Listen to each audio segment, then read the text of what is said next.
Hey, good looking. I'm so glad that you came to my kitchen today to sit there and see what we all have cooking. Grab a hold of that vine, swing right on in my kitchen, and let's get cooking.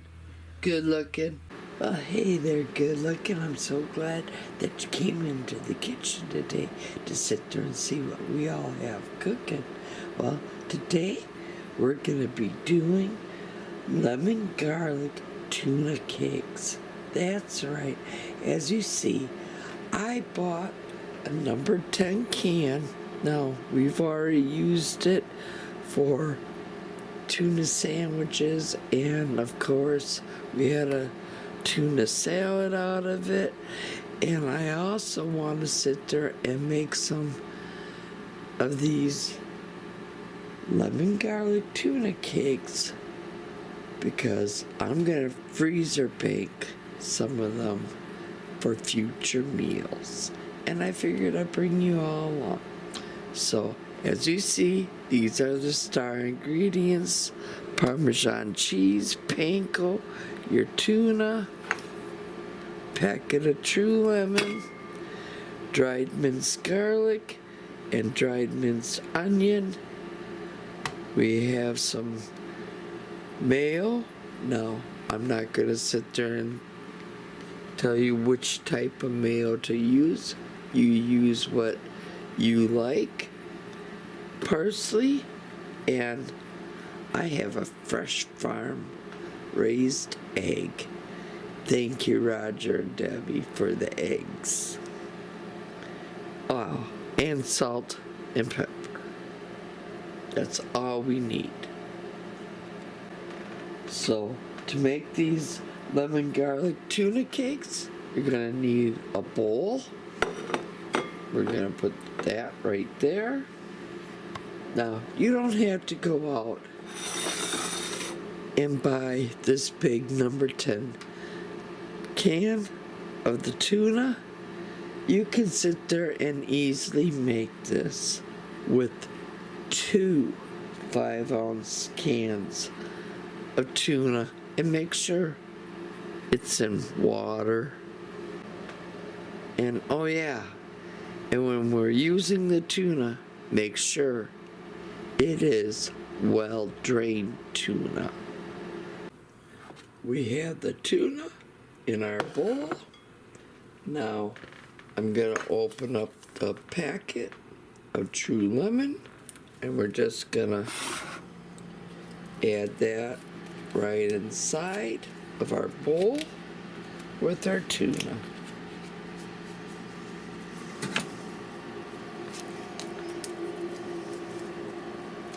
We're going to take our egg,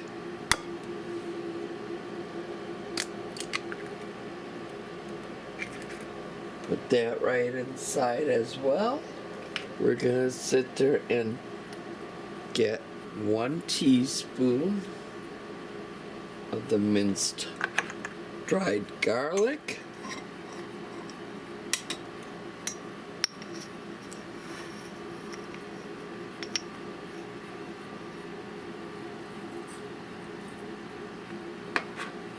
you're gonna want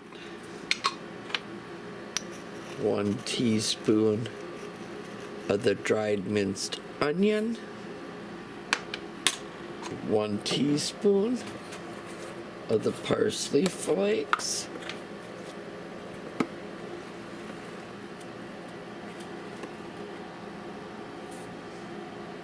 1/4 teaspoon of salt, and also of pepper. Remove covers. 1/4 teaspoon salt, 1/4 teaspoon pepper, 1/4 cup of the panko, and you're gonna need 1/4 cup of the Parmesan cheese. So I'm gonna grab my 1/4 cup, and I'll be right back. I grabbed my 1/4 cup measuring cup. Now I'm gonna grab the Parmesan cheese. We're gonna measure out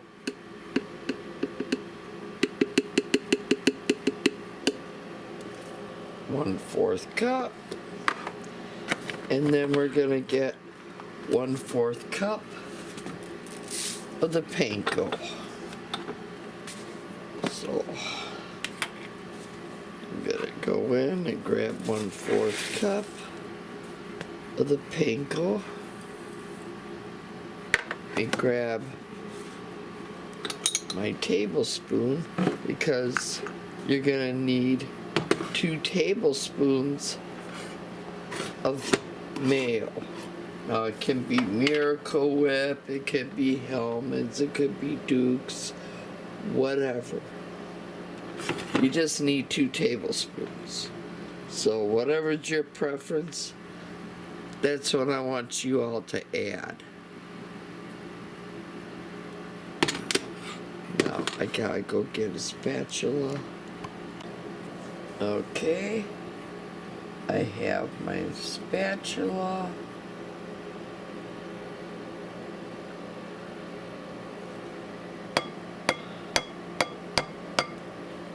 I'm just gonna rest it like that right now. And I'm gonna grab my 2nd tablespoon of mayo.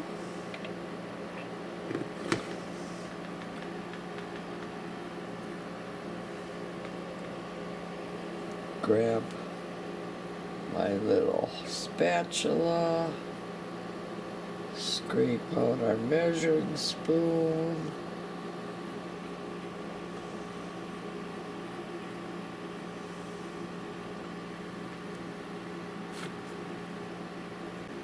Now what's left is to mix it all up.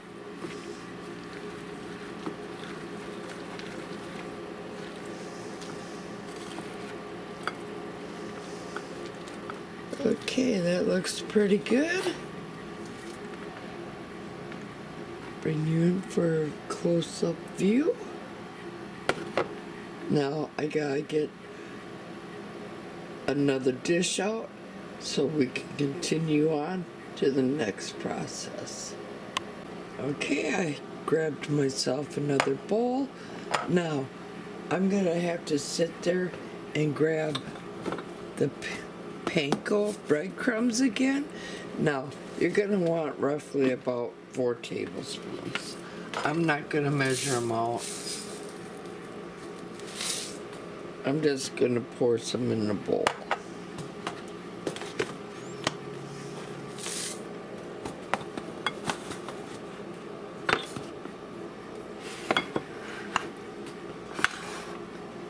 Okay, we have the breadcrumbs in here. Now, you're gonna sit there and have to add at least 3 tablespoons of our Parmesan cheese. So again, I'm not gonna quick measure that out. I'm just gonna eyeball it.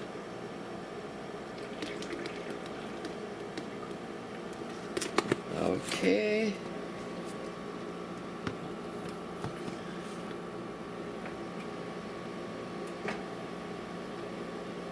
Now we're gonna sit there and just roughly quick mix this all up. So I just quick grabbed my little 1/4 measuring spoon, and I'm just gonna quick lightly all mix this up. Now I'm just gonna sit there and give it a pinch of salt, a pinch of black pepper, mix that all in.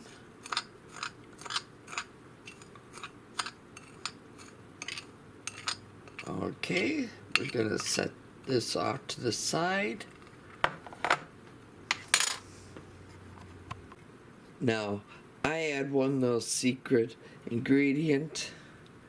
I bring out my cornstarch, and I'll add a heaping teaspoon of my cornstarch. And we're gonna add that right to the Parmesan cheese, the parsley, and the panko breadcrumbs. Again, well, I guess I can use the one that I grabbed the cornstarch from. Now, I'm just gonna keep mixing all the cornstarch in. Again, take your time in mixing it so everything gets all nicely incorporated.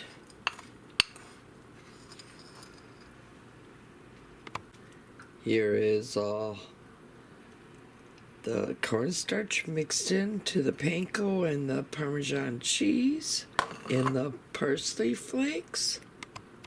Now, let's get to forming these tuna patties.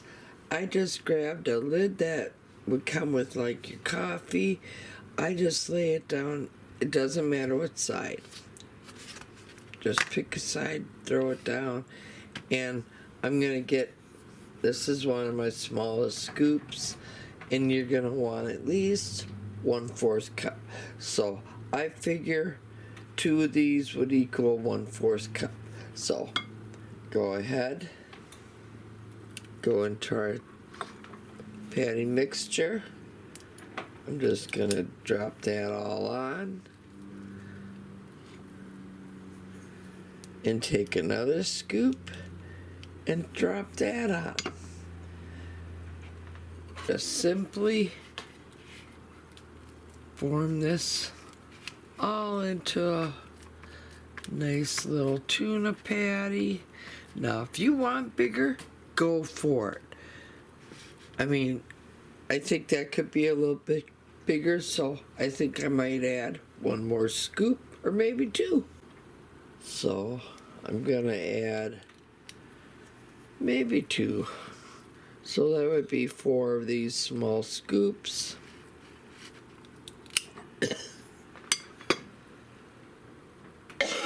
Now let's just form this into our patty. And also, here's a tip.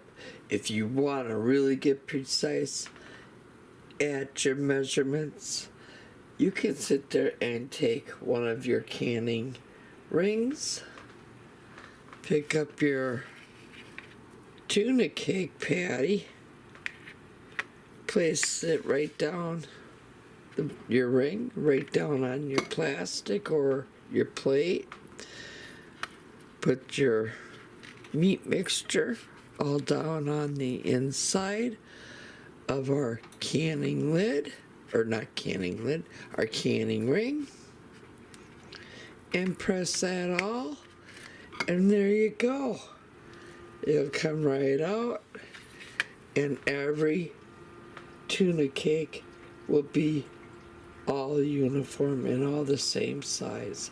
So there's my little tip in this cooking video. So now we did that little quick tip. I'm gonna sit there and take my tuna patty right here. We're gonna dip it right into the panko and the Parmesan cheese, the parsley, salt and pepper mixture. Now give it a good push, because you're going to want to sit there and coat these pretty well. And go ahead and grab yourself a baking sheet. Okay, we're just going to flip our tuna cake over. We're going to grab some of that coating and just kind of make sure everything is all coated well on this side. We're gonna want to coat all of our edges. Don't leave any part uncoated. Press it into place.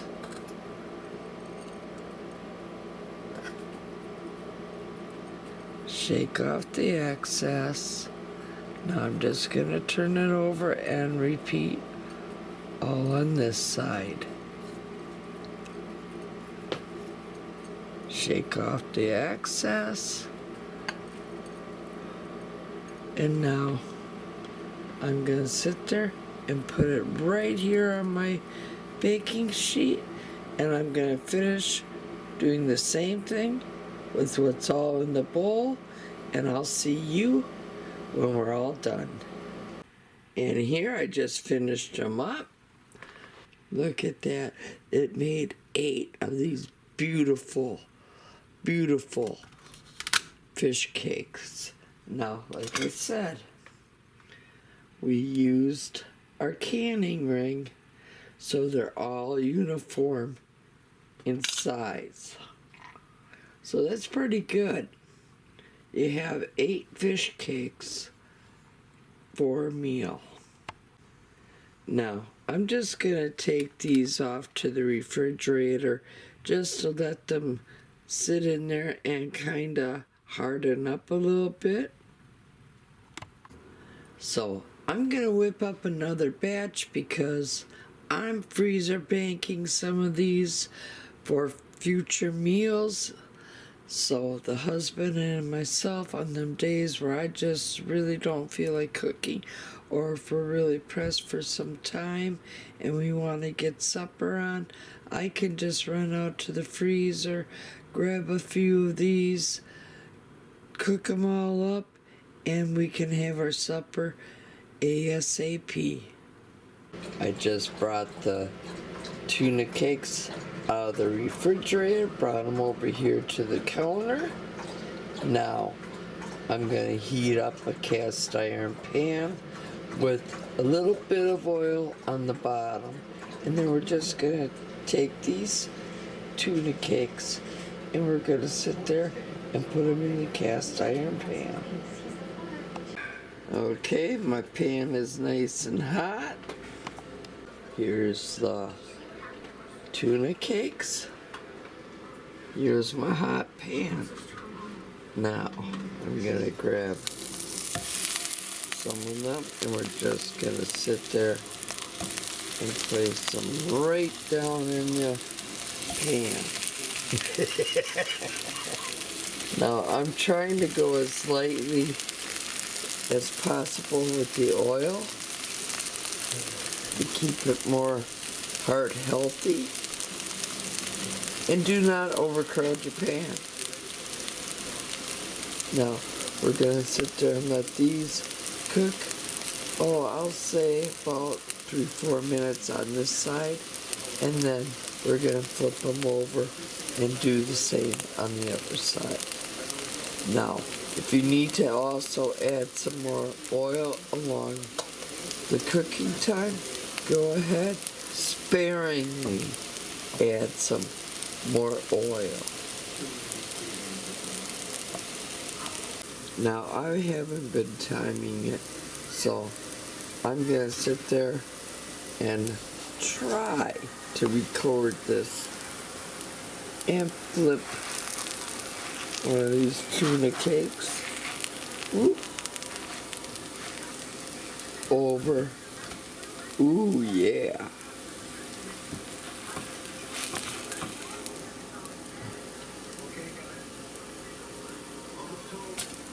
Ooh, look at that. Okay, I'm gonna finish flipping the rest of these over off camera. And like I said, if you feel the need that you need to add a little bit more oil, go ahead, go sparingly and add some more oil. Now, isn't that a pretty sight? I have to sit there and admit, these are some of the most sexiest tuna cakes I have ever laid my eyes on. So let's go ahead and let's check the other side of these tuna cakes. Now again, I'm gonna try doing this And it's hard to do it while you're trying to videotape it, but let's go ahead and flip this one over to the other side so we can take a look. Ooh, yeah. In fact, I think I'm just gonna let them go just a tad longer. Okay. I'm gonna attempt to remove these. Ooh, do these smell good? Now, here's the first 4. I have the other 4 in the pan frying up.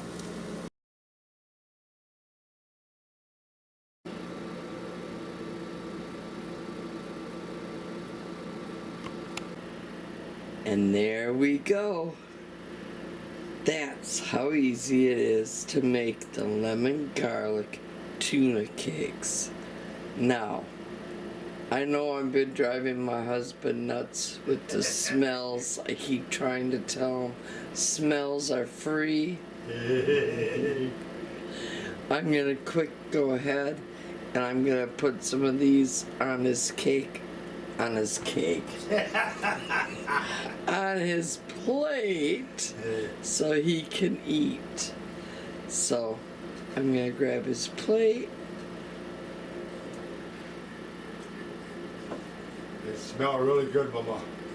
Thank you. But you're gonna have to get your butt over here and give it thy taste test.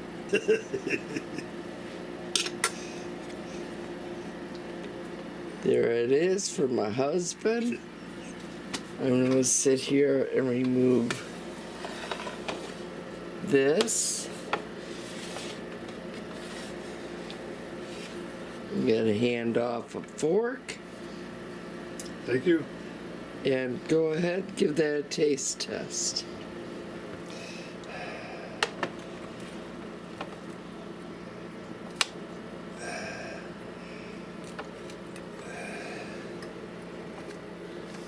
Oh my God, folks, this has to be some of the smallest tastings I've ever seen him do.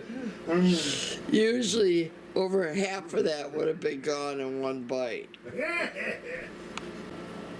Man, they're really, really good, Ma. Thanks, Well, Mama. Thank you. Welcome.